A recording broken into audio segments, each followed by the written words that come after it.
Well, for more on the war in Iraq, we are now joined live by former U.S. intelligence officer T.J. Bonomo, who is now with the organization Iraq Veterans Against the War. Mr. Bonomo, thank you very much for joining us this hour. So you served in the military. Now, how did you feel about the war before, and what happened that changed your mind about the validity of the war? Well, I was very much for it at the beginning.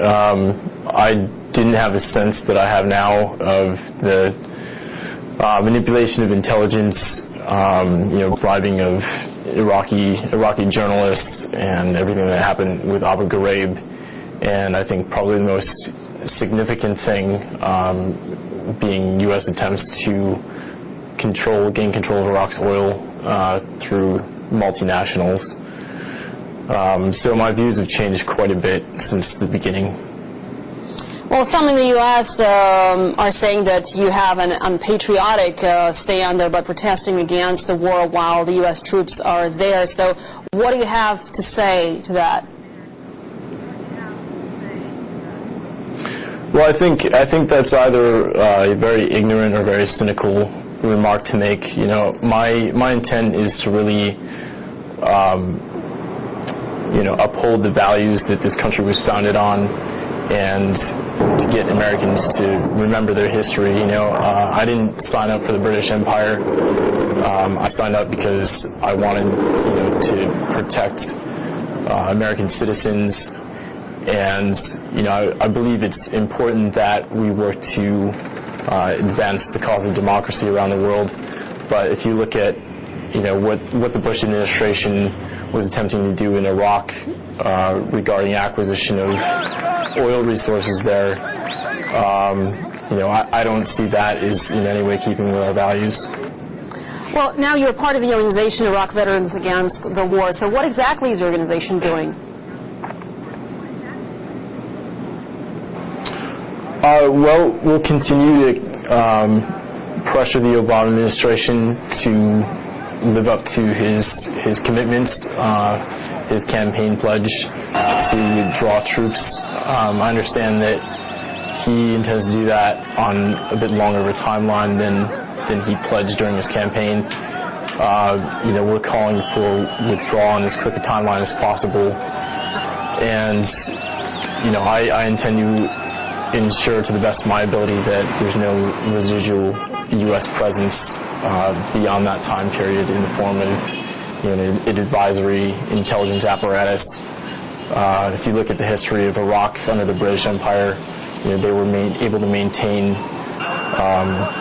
a very strong degree of control over the country, with minimal military force.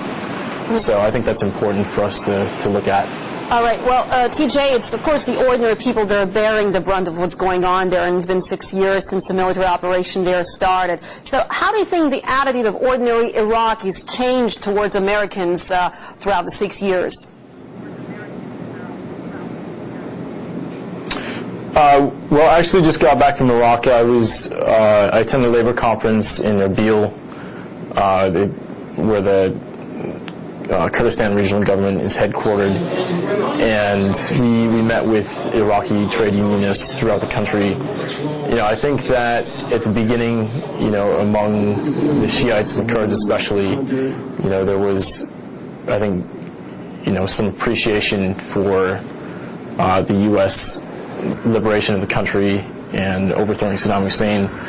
But ultimately, if you can't, there was no plan to get the economy back on track, and if people don't have jobs, they can't feed their families, then that gratitude very quickly turns into hostility. And I think that we continue to see that. There's very high levels of unemployment still, and that hostility is reflected in the situation.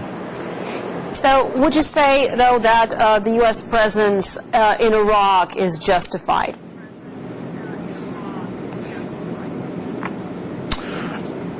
No, I think we should. Our organizational position is that we should be withdrawing from the country as quickly as possible, transitioning security over to the Iraqis. It'll be interesting to see, assuming this referendum in July is an honest one, what the Iraqis think about a continued U.S. troop presence. But we had no right to be in the first place. I don't think that the motives for going in were honest, honestly portrayed. And what it's really about is national self-determination, national sovereignty, and that's the principle that our own country was founded on, and that we need to apply to Iraq. All right, T.J. Bonomo, thank you very much for being with us here in the program. That was T.J. Bonomo, former U.S. intelligence officer, and who's now part of the organization Iraq Veterans Against the War. Thanks very much indeed for your time. The war in Iraq is entering its 7th year on Friday. According to some estimates, more than 1 million Iraqis have been killed since the US-led invasion began. Up to 5 million have been displaced, including a little girl who has found a new family in Russia. RT's Oksana Boyko has the story. Это мама, это папа. Это шапку одел. Zoya doesn't know her real mom and dad. A few days before the start of the US-led offensive, she and 7 other Iraqi infants were brought to Moscow from Baghdad. No papers, no explanations, just a plea to look after them for a few months. На последнем самолете привезли 8 детей. These 8 infants were brought on the last plane from Baghdad. The Iraqi ambassador said they were children of diplomats. He asked us to keep them for a few months until the war was over. Zoe is now 6 years old, but so far nobody has claimed her. She lives in a family of a Russian politician, holds a Russian passport, and doesn't know a word of Arabic.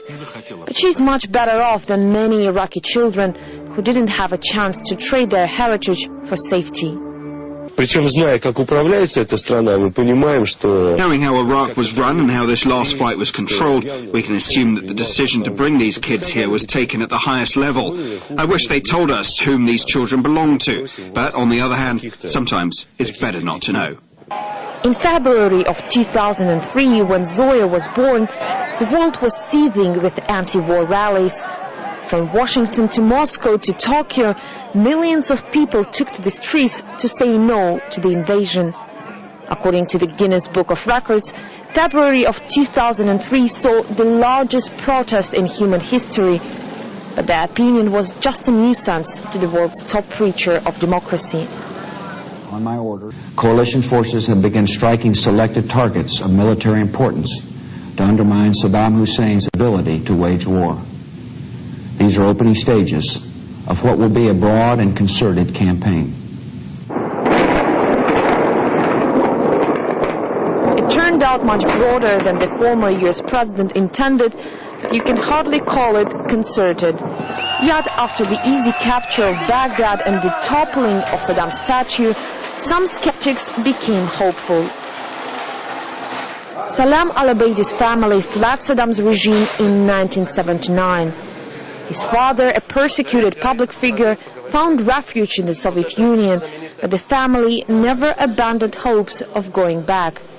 In 2003, Salam was among the first journalists to travel to Baghdad, not only to report but also to see whether the time was right to return. When Saddam's regime was brought down, we truly thought the time was right to go back. My parents went to Baghdad to do some renovations on our home. But by summer of 2004, when terrorist attacks intensified, when Iraqis started killing each other, all our hopes were lost. My parents had to go back to Russia. 6 years after the invasion, most hopes have turned to bitter disenchantment. With more than 4,000 US soldiers killed and over $600 billion spent, Washington is under increasing pressure to find a way out. Yet despite the new US president announcing a pullout by next year, some Russian analysts believe security in Iraq will be a challenge for years to come. There are around 50,000 American mercenaries currently in Iraq, and after complete American withdrawal, there will be still a lot of Americans with weapons in the streets. So, as I said, I think it is a fact that up until the end of the first Obama term in 2013, we will still speak about violence and security in Iraq. Once vehemently opposed to the US-led invasion, now Russia is strongly in favor of Washington's plans to pull troops out of Iraq. Only then Russian officials say Operation Iraqi Freedom will live up to its name.